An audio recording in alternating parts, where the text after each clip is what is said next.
lose all sense of reality and enter another world. Remember, do not underestimate the power of PlayStation. Beyond. What's up, everybody? Welcome to Podcast Beyond, episode 194. Two. I had Colin and Ryan on the text there. I said, please check it. They checked it, but I immediately forgot it. 192 is the thing. Yes. I'm Greg Miller, one of your hosts. Alongside, he only does everything, Colin Moriarty. Yeah. The Razzmatazz Barry Chipper, Ryan Clements. Ooh. Yes, hello. And the president of Sony Worldwide Studios, Shuhei Yoshida. Hello. Thank you so much for coming. Yes. Thank you for having me here. Why do you listen to this podcast? I follow you on Twitter and I see you tweeting about Podcast Beyond. I'm like, I cannot believe he's listening to me and Colin talking about the Islanders. I do have choices, to listen to Podcast Beyond or listen to Gaming Informer podcast or listen to other gaming podcasts. But, I asked the audience and you immediately, reply that I should listen to Podcast Beyond. So, No, that's not the real reason. I was like, you tweeted about it without me begging you to. Actually, professionally, I like those podcasts. Oh, stop it. No, it's fine. I like those podcasts that follows more news. The industry, trend and business analyst. That's because that's what I do. Professionally. But it's just fun to listen to you guys. Okay, you are more, you say conversational, and you're very straightforward. What you like or what you don't like. Yeah. Even you are supposed to be focused on PlayStation things, but you're so vocal about, what do you think we are not doing right? Yeah. That's a good feedback. Yeah. And like yesterday, I saw you, saying that I can hold PSP. Yeah. I have to, listen to you, right? Yeah. Well, and now, you're referencing an article that I titled, the PlayStation Vita is hard to hold. Oh, yeah. That's and a lot of people freaked out in the room. He's like, oh, you're giving up. I'm like, no, I was just saying, I'm making the point that you can't leave your fat fingers like I do on the back panel. Because for years I've held the PSP like this, with my. By the way, ladies and gentlemen, I'm currently holding a PlayStation Vita. I know, it's right here. Sorry, I hold it like that with my fingers stretched out on the back, and now I've got to get used to getting the little side holder. And that's all valid point because we go through all the user testing, but you're making comments of how sometimes you accidentally use the back touch to use some items on. Yeah, like Stardust. Yeah, but these games are still early. We have many months of going through the playtesting and improve because now hardware is final, almost final. 98% final. Knock on wood. Yeah. So it's our developers' time to try different ways to use back touch, front touch sensors and go through the many iterations of playtesting and perfect so that you wouldn't feel the same issue next time you play. Okay. Yeah. What do you think of the launch lineup so far, and the launch window lineup, or the stuff that we've all played at E3? Well, because I'm so close to the development, I couldn't tell myself. I can say that Uncharted looked great and Little Deviant's use of backtouch is interesting because I've been demoing that to people and people like it. But I couldn't tell overall when we showed the part of the lineup, launch window lineup a couple of weeks ago in LA and London. I was complimented we have strong lineup, and I was like, really? Thank you. So that's so exciting to hear the kind of direct feedback, and because we showed the actual playable games, many games for the first time, and you have to try to really kind of get the sense, how Vita games might be, different from other games, games on PSP or other systems. So initial feedback that I'm getting personally is very, very good. Yeah, so that makes me very excited. But we are games, some of the games we are showing are still very early. So that makes me very nervous how people... how the final product... like people like yourself can be very, very critical. But so far, you like most of the games that we showed. I think Little Big Planet is the perfect game, like for the Vita. I shouldn't say perfect. It's not. It probably, you know what I mean. For using it, because I picked it up right, and as soon as I picked it up, like I'm so used to Little Big Planet, I knew what I was doing. But then when the touch stuff came up, as far as like dragging a box or pushing the back thing to make a stairway and tapping on piano I'm keys. so glad you mentioned Little Big Planet because many times, portable games are criticized, and it's true that many times portable games of one franchise IP is cut down smaller version of that game. But with Little Big Planet is all about tools, right? All about what kind of games people can make. Addition of this front touch, back touch, camera motion sensors. Consumers, they will be able to make use of any features of Vita and create games on that. Yeah. So I've been saying that Little Big Planet on Vita is not a cut-down version. It's a next generation of Little Big Planet. Exactly. That's what I was thinking too. It's an evolution, right? Because it's doing something completely different. And also, I know we're jumping out from Vita, but the move controls for Little Big Planet 2 are amazing. The fact that you can draw whatever you want and animate your own That's characters. coming from Greg Miller. We were not convinced when we had a big launch of PS Move, how close I was worked on the system development. It's creepy how well you know what I've said. It was, very disappointing to hear from yourself saying that, at the end of the day, at the launch, you should wait. You should wait for more games to come out to decide, purchase it or not. But, I take it as a great feedback. Yeah. And now you like what, the team did with Little Big Planet. Oh yeah, I thought it was just so impressive because it was one of those things. The demo starts off with simple stuff like, all right, you can climb into You're this car. not saying that because I'm here. No, I'll tell you all the stuff you screwed up on if you want. Well, we'll get to that in a second. I got one for you. I got a critical pin to put in there. Okay. But no, like the demo for Little Big Planet with the move started off so simple with now you can put Sackboy in this thing and move it around with that, and then it was like, and now you can record your own puppet movements, like and then they got to this where you can make your own sprites now, so you can make your own video games, and like that's insane. And actually, two other members of our editorial team, Brian and Scott, are both from an art background. So they've done a lot of art and animating and stuff like that. And they both tried it and were mesmerized. Wow. Completely. Scott said, like, they were just. Scott went to Cartoon College. Like he went there to. We always say that as a joke, but yeah, he did. Yeah, he did. I mean, that's really his whole thing, and like they were both blown away. We're gonna have a feature up next week about what this means and how awesome it is. So Media Molecule guys have to listen to this. We've had Spafford on before. I'm sure they'll get back onto it. It just seems like it took some time to figure out how to use Move more effectively or whatever. At the same time, though, I was Sports Champions is still my favorite Move game, and I was excited to see that that same studio is now working on another game. Medieval Moves. Although I wish it maybe was Sports Champions too, but I'll take what I can get. But I do have a question about Vita and the launch lineup, or the launch window lineup, which is, have you guys been kind of observing what Nintendo has been doing and kind of the lukewarm response to Nintendo's 3DS because there's a complete lack of games for the system from the first party? So you guys have, Colin, there's Street Pass. You can put together puzzles. They make Bowser. So there's you guys are working on Uncharted and you have Mod Nation and Super Stardust, which is personally like the game I'm looking forward to most on Vita, and I really enjoyed playing that at the event the other day. So is that something you guys are kind of looking at to make sure that there's a lot of compelling software for people to get right away? Well, absolutely. Yeah. Well, I just say about Nintendo's 3DS lineup. I mean launch. I was surprised, like many of you must be surprised. Yeah. So, but they have games coming out later this year, so let's wait to see. New games from Nintendo. But as far as we are concerned, we really wanted to have many different types of games on PS Vita at the launch. And we had many different teams working on different kinds of games because we just didn't want to repeat what we did on PSP. And part of that was our involvement, Worldwide Studios game team's involvement in the development of system itself. This time, PS Vita development started in 2008. And we were there from 2008. In the small room, in the hotel room, discussing what should be the core goals for this new PlayStation portable system.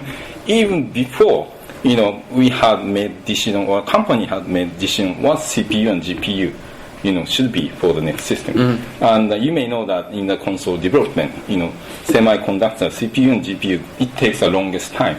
And these are things that has to be decided before anything else. So the fact that we are there even before, company made decisions on the core CPU and GPU choice, they needed our input, of the hardware choice, even from the very beginning through the completion. So that made a huge difference in terms of people. I really like the reaction to our announcement of the price, to $49. Yeah. But I've been saying that was one of the goals we wanted to hit with the PS Vita, from year 2008. Because we didn't want to repeat the mistake we made with PS3, high cost of goods. Get another job.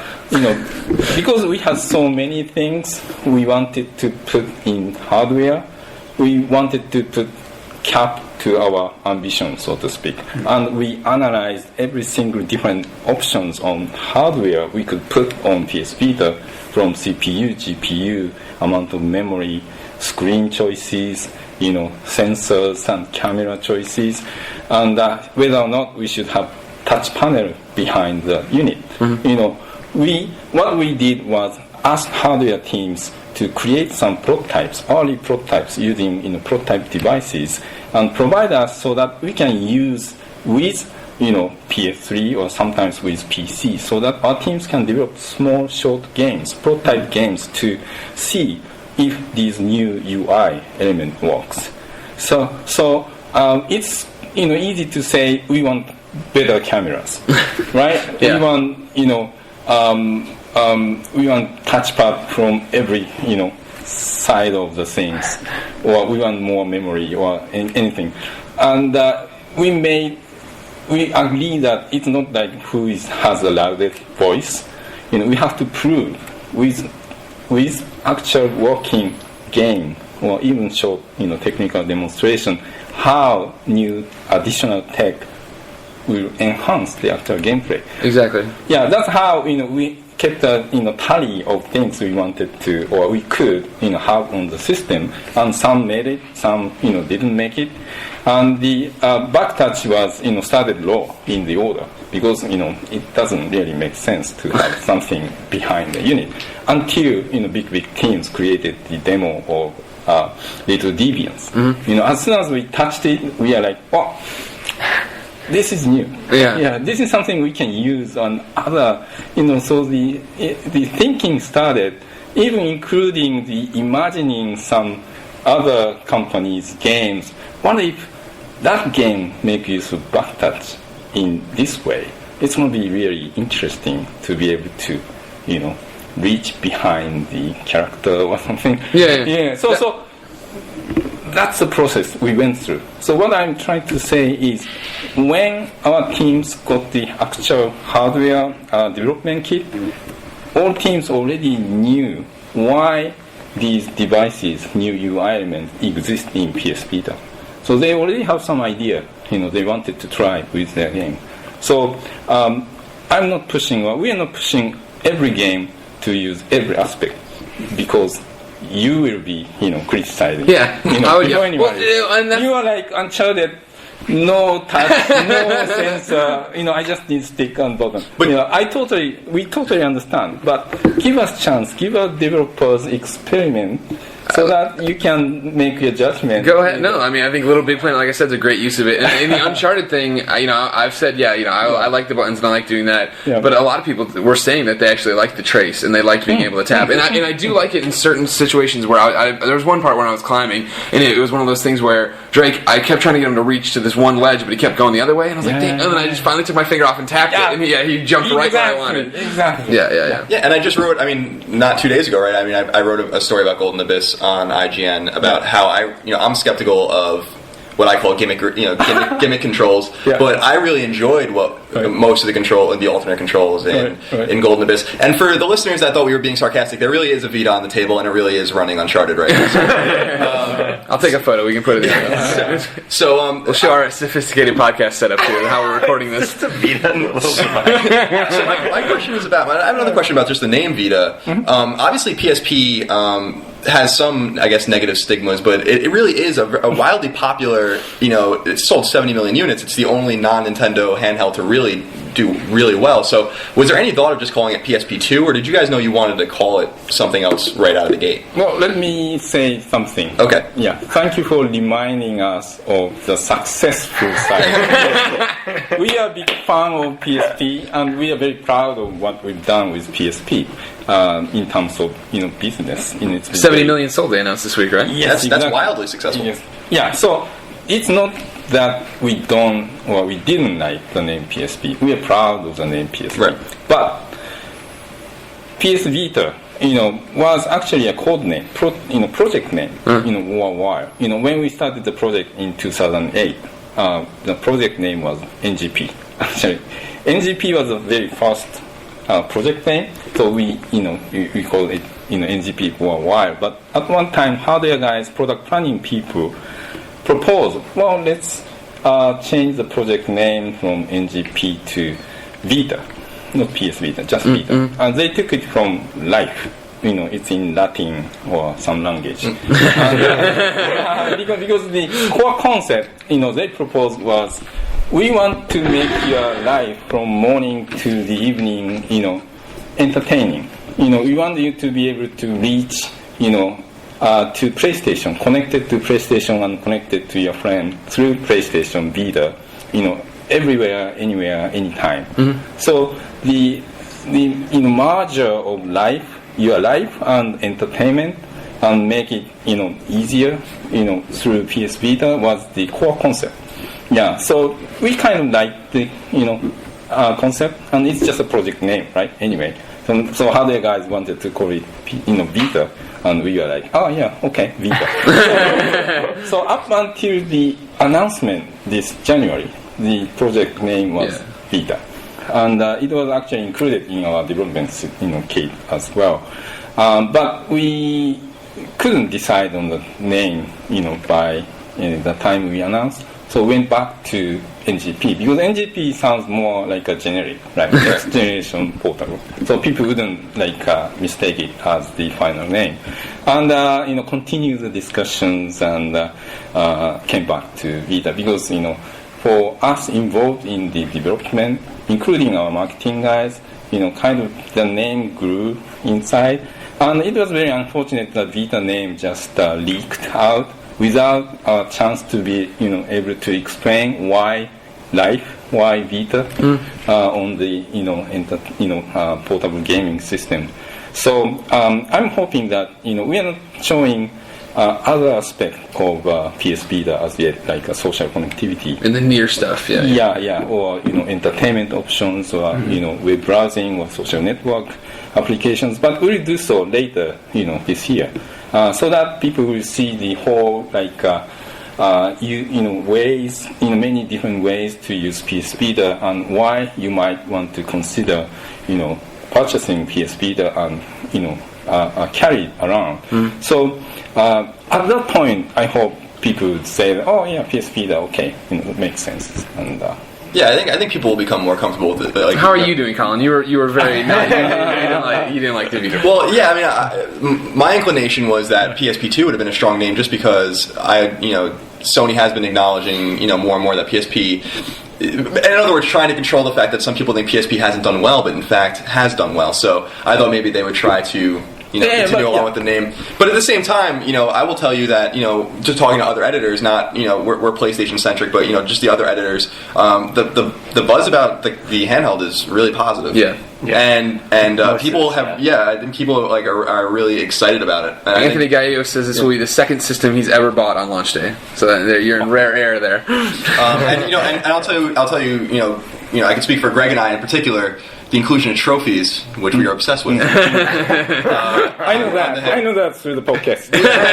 On the handheld means we'll just play just about. I know it's gonna be. I can't wait for all this. I heard you even purchase trophies. Right? Oh yeah. I would available. That's what I'm always saying. We go to these events, you give out the swag bags and stuff, the T-shirts. Just give me a piece of paper. It's a download code for a gold trophy that says I went to the GDC event. It'll be awesome. You should see some of the games we play just for trophies. Yeah. Colin got broken by Kung Fu Panda too. He couldn't do it. Yeah, we play all the children's games for trophies. That's how obsessed we are with them.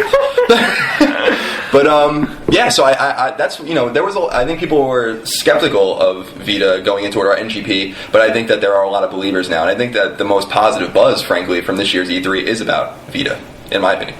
Yeah, I think so, probably too, right? Because I think it helps that it's concrete, you know about it, and you can see the proof is in the pudding with the launch window games. Yeah, they're actual games. Because that's the whole thing. Yeah. The 3DS last time we saw it came out and had all these cool tech demos last year, but then none of those games came, and the games that did come out at launch didn't have use of the 3D, and they weren't street passes and doing they just didn't have it. Whereas this one, you do have the Uncharted that's serious. You have Mod Nation Racers, which I can't wait for. I hope everybody buys that in the office. By the way, I hope that's the one they get, so I can actually play with people in the office. And that was another game that had the alternate controls that I was really impressed with. The back. Oh yeah, for creating tracks. Yeah, it was great. I mean, I don't have an incredible amount of experience with the Mod Nation franchise, but I was really intrigued by what I was seeing with that. I think that like you said, you don't want to force the controls. And so far, from what I've seen, even with Stardust.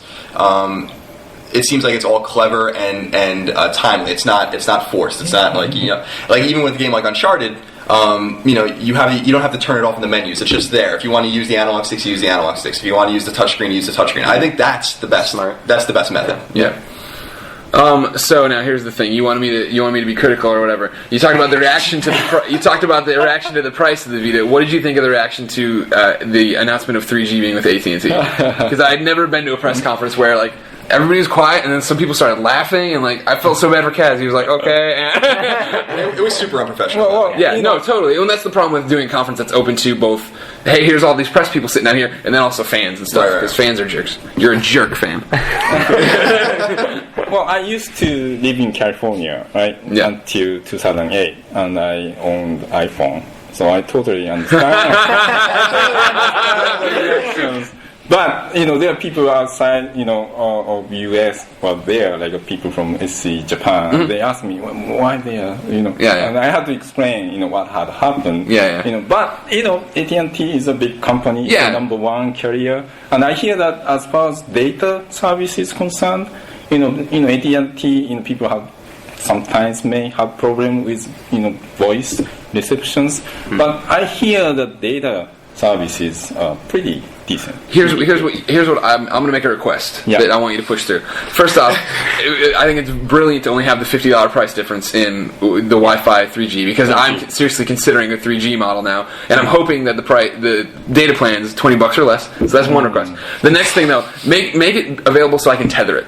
I would love to be able to use my Vita as a Wi-Fi hotspot, because that would be the thing. Because on my iPhone, I'm grandfathered into the unlimited data plan, which you have to pay through the nose for now. And so to tether it, I'd have to change it, and it would cost me $1 million. Whereas if I had a new device that that I'm already going to be carrying with me, because I want to do all this near stuff. I want to beat Colin. I want to get trophies wherever I am. Yeah, I'm gonna overtake you in trophies by the end of the year. No, you're not. It's over. So we are not announcing the data price as yet, and it's going to be different per country, region. In Japan, in Asia, and Europe, we have different carriers. But we consistently we've been in our discussion with these carrier partners. We've been asking that let's make it not require people to subscribe for longer terms, like 2 years, or it's okay to have options for people who use it like unlimited. But let's make sure that people have an option to purchase data connection as you go. Cool. Exactly that. Do you guys have anything else? Well, I do have something. Oh, yeah, you've been quiet. You've been so quiet. I know. I just love hearing everybody talk. Actually, this is a little off topic, but I wanted to ask you. What's your favorite show? That was almost my question. I was going to ask you how you felt about E3 this year, and then compare it maybe to the Tokyo Game Show, because obviously you've attended and seen both a number of times, and just wondering how you think these two shows compare and what they mean for the industry. Well, there's highs and lows on every show, and because I used to live in the States, from 2000 to 2008, and we all saw the consistent kind of decline, I would say, of relevance of Tokyo Game Show. Maybe outside Japan. Actually, they seem to be now focusing to expand into including Asian market, like China or those Asian countries. There are lots of booths from those Asian publishers and developers. So the focus they are showing maybe different focus, and because of the content that Japanese publishers been releasing, less of them will come over to the States. So I see that from the people like you, the U.S. media standpoint, you might feel less like excited going to TGS compared to like 5. It's a different kind of excitement. I get to go to TGS now, and I don't have all this work to do, and I can enjoy the country. Well, they still have great food. Japan, they still have great food. E3. Well, E3, has some, issue. Has some issues, but it's so exciting to see this big E3 coming back, and especially these, announcements and press conference, and now we have huge, screen, even 3D screen, and a great audio system to showcase our games. And looking at new Uncharted 3 on TV is great, but looking at Uncharted or Resistance on that huge screen with gorgeous audio is something. It's an event, right? You want to be there to participate. So going to these big announcement, big event is huge. And I can feel the same kind of excitement from people here. And as far as we are concerned, this year's press conference, because we made it so that here's big PS3 games coming. There are lots of PS games, we are releasing. So let's just focus on this year's games. We, talked a little bit about next year's games, like Cooper or Star Hawk, but most of the focus was this year's, big releases. And of course, the center stage would be PS Vita. So, I think that went very well, and I hear, great, reactions from people who are there. So, this show has been great to me. I had a chance to take a look at what other company had to announce, and it's interesting. Yeah. And I still haven't got my head around. So we'll have to wait to see more. But definitely these new announcements and these big showcase things. I was there at EA press conference, and looking at Battlefield 3, beautiful. That's a gorgeous game. Yeah. So I think industry is in a good shape. There's still a lot more we can do to improve what we are doing, and keep us being relevant to more and more people. So I think it's great overall. Okay. Colin, you had a laundry list of questions. You got anything else you want to talk about? Oh yeah, I mean, if we want to change gears, when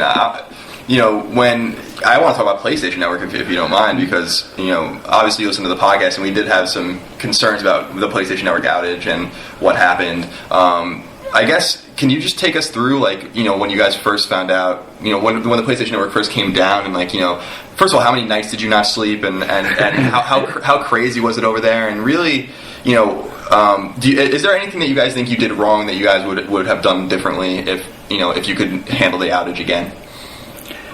Okay, lots of questions. Yeah, I got one question. Actually, you had special podcast, right? Yeah, when it came back, we came in and celebrated. Yeah. I was listening from outskirts of Tokyo, and I was so happy to hear those people calling in, and you asking them, what game you play. Yeah, so. Oh, what?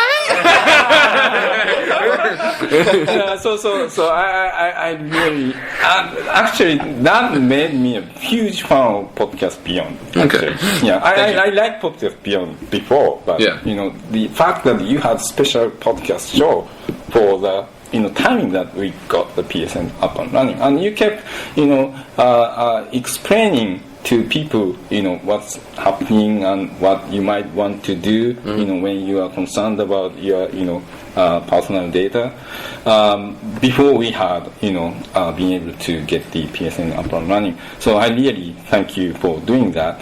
And as far as how I found out the outage, because I do not run the PS Network side of operation side, I just noticed, there's some maintenance, happening. And, I expected to last like half an hour, right? And the next day I found that PSN was still down. Wow, this is crazy. What's going on? And even internally, not many people are kind of explain what was going on. So, and obviously there are lots of investigations going on and serious concern about, some data might be, taken out. So, day 2, day 3, I thought it's crazy, having maintenance at all is painful, right? Yeah, because we are in a global, society, any time you pick, some country is in the prime time, right? After school or after work. So some people, even 30 minutes is huge. Yeah, so I couldn't understand why we don't have the PSN up, for more than, a few hours. Yeah. And that continued in 2 days, 3 days, 4 days, and I was like, wow, this is really, really bad. In both, professional ways, concern about the business and business partners, and being, consumer myself. I had developed the habit of, because every Tuesday and Thursday we update something, right? Yeah. So I've developed my habit to go to the store and look at previews and download demos, and so I cannot do that. And when I boot up PS3, first thing I look at the your friendlies. friends. Yeah. Well, what are they playing? What No games, one's there. they're playing. So I cannot do that. That made me kind of less inclined to even start PS3. Colin is the exact same. I played, like, when we were uncertain what was going on, like the first day or two, I went on, I played a little Critter Crunch, and then as it went on, I'm like, the experience seems so incomplete, because like you said, like, the first thing I do is, I look to see who's online, I look to see who's playing, I like to jump in the store, I look at Greg's trophies and calculate how quickly I can catch up to him. So I agree, and I didn't turn my PlayStation on again from that first or second day until the network was back on. And then, Greg, and that Saturday when it came back, like you said, we did the podcast. Greg and I were going back and forth. We wrote some stories, and then we went Saturday night into the office to record our podcast. And then everything, business resumed as usual for us on the PlayStation. But that was a painful few weeks for us, and without it or whatever. But I understand these things happen, I guess, and I'm sure that somebody's more prepared than ever now for something like this. So as far as what we did wrong before the outage is after the outage, lots of work, as I understand, have been done in terms of adding hardware, adding software, updating software, and adding more people to monitor the activities, keeping more update with the new vulnerabilities found in the world. Looking at all those activities internally, you think why we didn't that before this happened. Right. So that's a straight answer. Right. We should have been doing more of that, what we are doing now. And because you may have noticed that network strategy is not just central to PlayStation. Now, CAS oversees all the Sony consumer electronics business, from Bravia TV to digital camera to Blu-ray player to every consumer business unit is under CAS, and the connecting tissue is this network service. We now call PSN on the PlayStation side and Curiosity on the non-PlayStation side, but the backbone is the same. And you can have only one ID, PSN ID. You can log on to any Curiosity side services. So going forward, more and more values or investment will be done on the network side, so that all the different Sony consumer devices will be able to take advantage of it. Just one single small example we demonstrated with the Ruin is you can save Vita onto the cloud, so that you can download from the cloud, from PS3 and continue playing. So that's the things people now expect, right? Yeah. All the other companies investing in some kind of cloud services, like Apple announced something this year, and this week, and Amazon and Google. So that's the strategy that Sony has, and Kaz is in charge of it. Meaning that investing in network security, it has to be, and it will be the priority number one to enable this network strategy for the benefit of all the Sony products, not just PlayStation products. So I have no concern at all in terms of our focus, our company's focus going on. But as far as those activities go, they are very smart. They are very, very smart, genius kind of people. And we have no idea how who they're gonna attack. So we should be always prepared and to get those attacks on some part of our system. So but I have confidence in our team, network team. Great. All right, I have another free idea to throw at you that you can use. You can go into meetings. You can say it was all your idea, and then people are going to think you're brilliant. Right now, when the PlayStation Network goes down, even if it's for an hour or whatever, usually it's posted on the blog, and then we rewrite the news story, and we get 1 million clicks, and we dance around the office. But what should happen is when you're about to do maintenance, I say you make an automated robot that you can hit a button that'll send a message out to people's PSN inbox that says, "Hey, don't panic. Your network is down. I know, but this is why, and this is how long." Because I know that there was one for I forget, it was some, whatever. I got a message from Sony, a real one, not a chain, saying if I did, my PSN would be shut down if I did do this. But I got a real message once, a warning or a free game or something like that. So it's possible. There you go. You can take that one back. Yeah, that's a great idea. It's a free one for you. Don't worry. Thank you. No, It's free. no royalty. And I will say that we thought, I think collectively, that the welcome back package was, at least in North America, I'm not sure what it was in Japan, I know it was slightly different in Europe, but the selection of games that were given to fans, I think, was awesome. Infamous is one of my favorite games on the platform. Dead Nation I'm in love with too, so that works. And plus having a slew of other PSP games and other PS3 games to choose, I think that was the right way to go about it. People definitely didn't get middle tier games. Well, yeah, but how much discussion was there on how to handle it? Because it's awesome that you did it, but Colin and I own all those games. Well, so tell me about that. The decision was made by each region. We have the regional headquarters in the US, in Europe, in Japan, and in Asia, and each group made their own decisions based on the availability of titles for each region from our library of titles. So from Worldwide Studio standpoint, we just offer these are the games we can offer, and different sets were selected by each region. And obviously I like the US choice and European choice are very similar, and I get lots of tweets from Japanese consumers why we cannot have this and that. Yeah.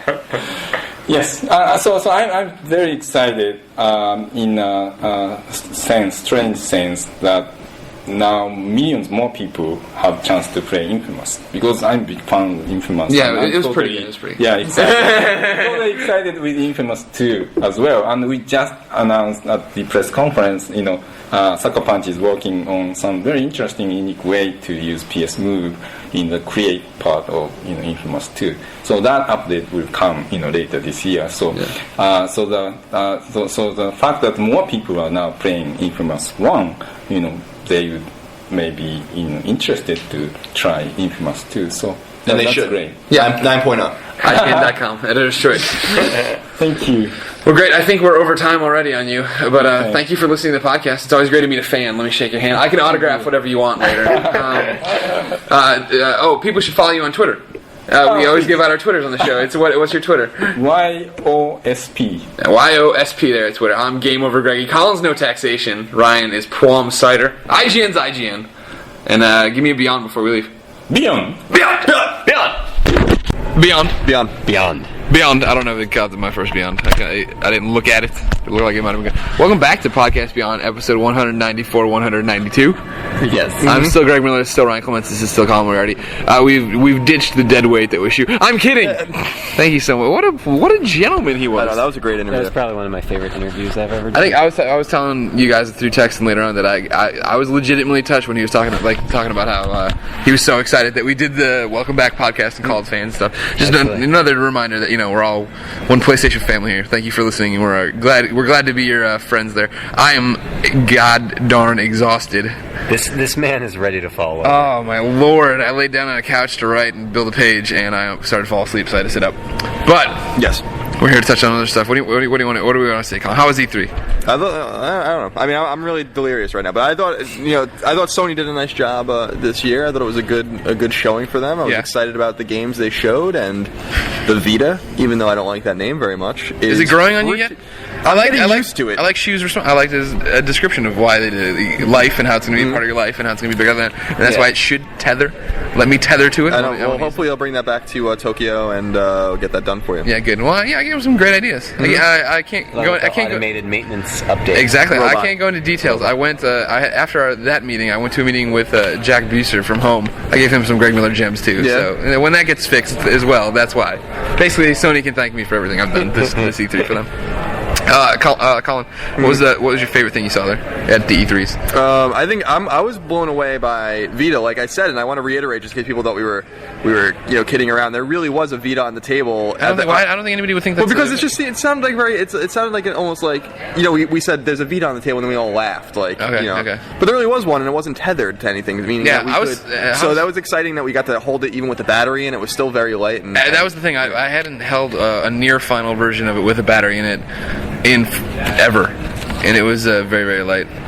So you like the Vita? Yeah, 98% done. He said, and it's a 98% final build there. The unit. Ladies and gentlemen, we're broadcasting in the atrium of the JW Marriott here in LA, and a homeless person has walked up to us. How are you, sir? I'm alright, boys. Brian Miggles, how are you? I'm okay. This is your first. I'm not a homeless person. This is your first time being on a podcast Beyond. Yeah, that's right. You have to say Beyond. Hey, Beyond.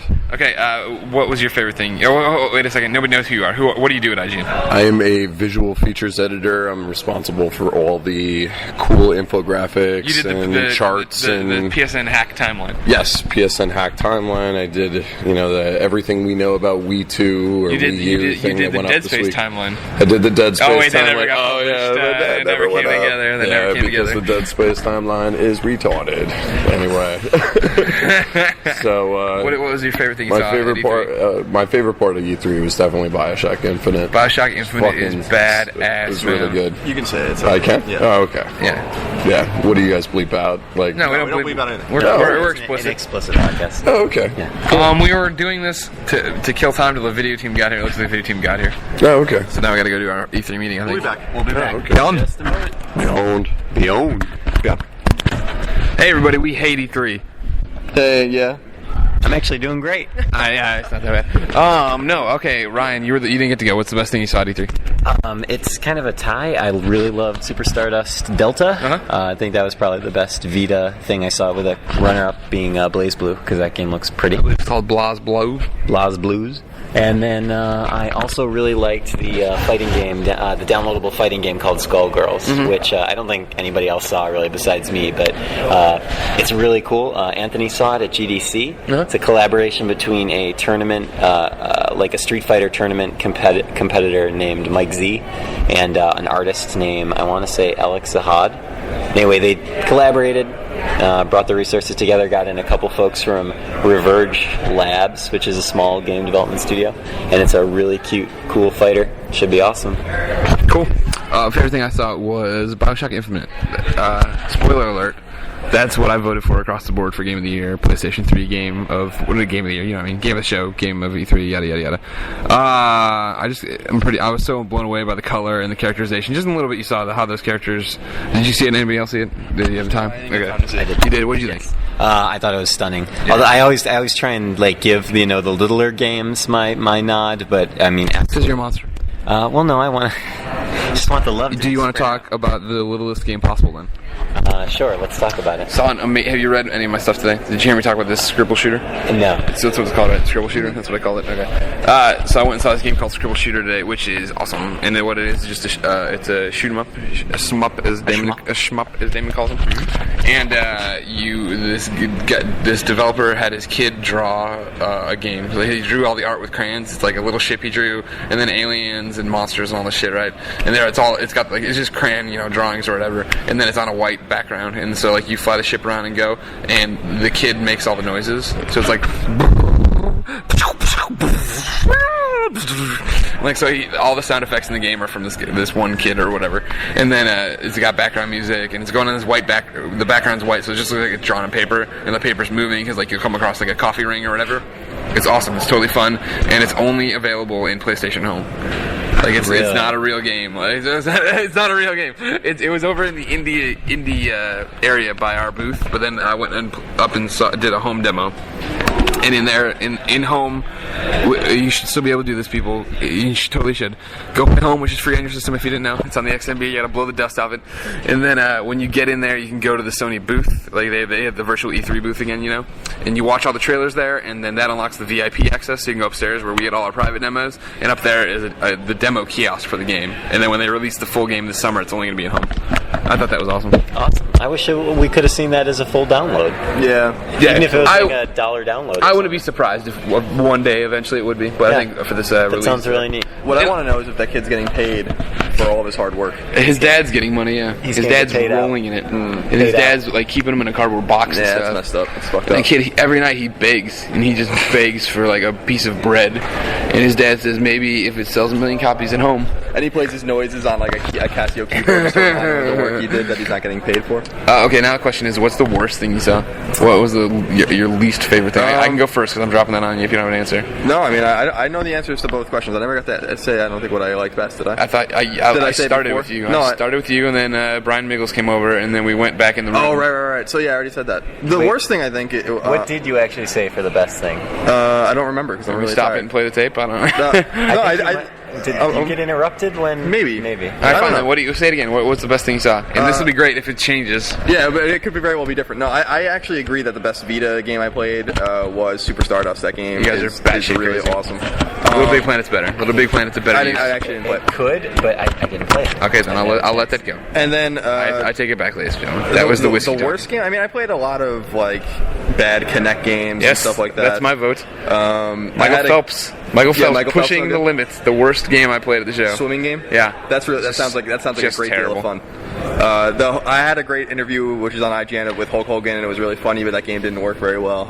It's a video interview. Go check the videos for whatever. Go to Hulk Hogan's Kinect game. Google that, and then go to the videos. And biggest surprise, Blood Rain Betrayal. I didn't say that, but cool. Yeah, I'm just gonna. You're just jumping around. I'm too tired to keep everything in order. I know we're all train wrecks right now. Except Clement. Clement seems he's like he can go to work. I'm actually kind of surprised, you guys. I guess the only advantage I have right now is that last night was the only night I let myself sleep in.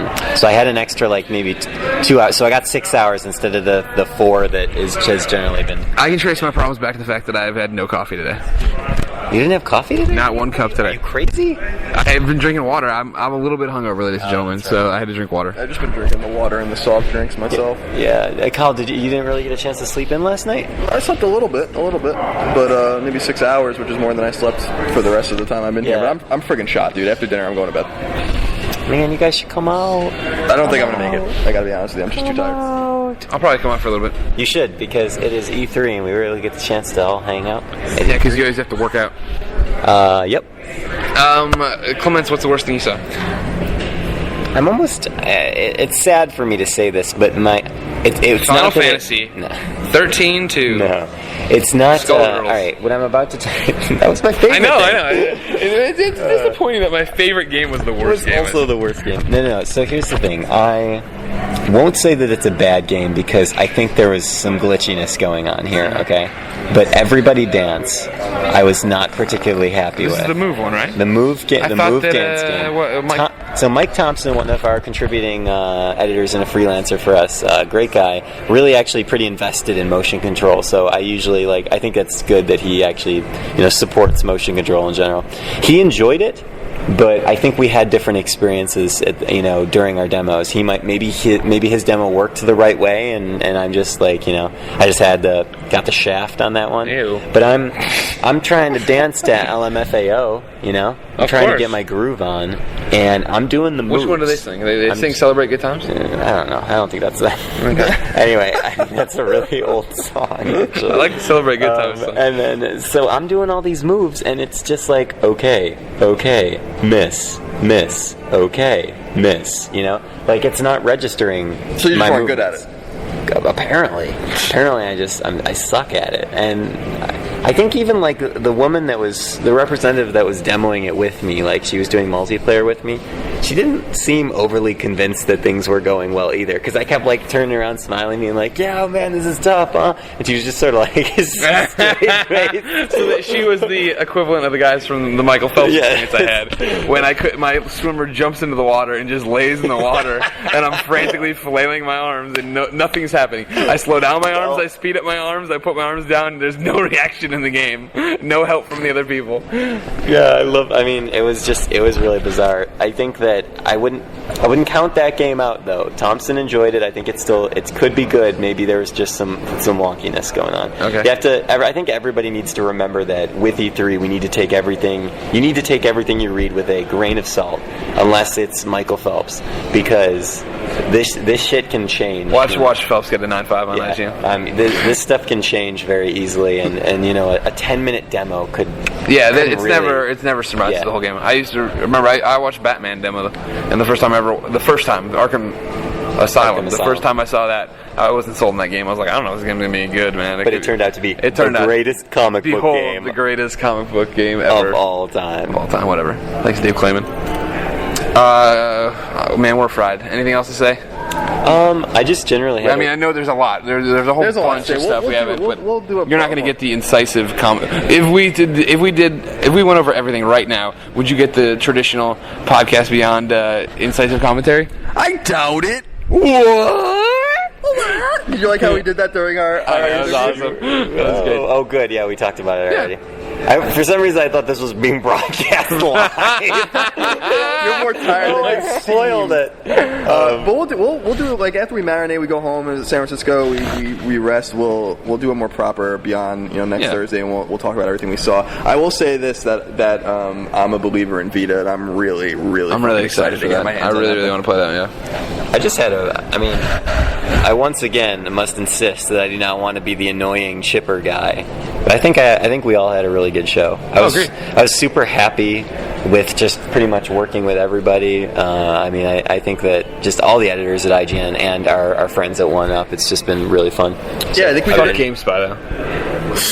Ryan Scott, GameSpy, you're dead nose. When I say IGN, I mistakenly include GameSpy in that. Yeah, they're technically different. I will say that this was a really busy show for me. I didn't get to see or do everything I wanted to do.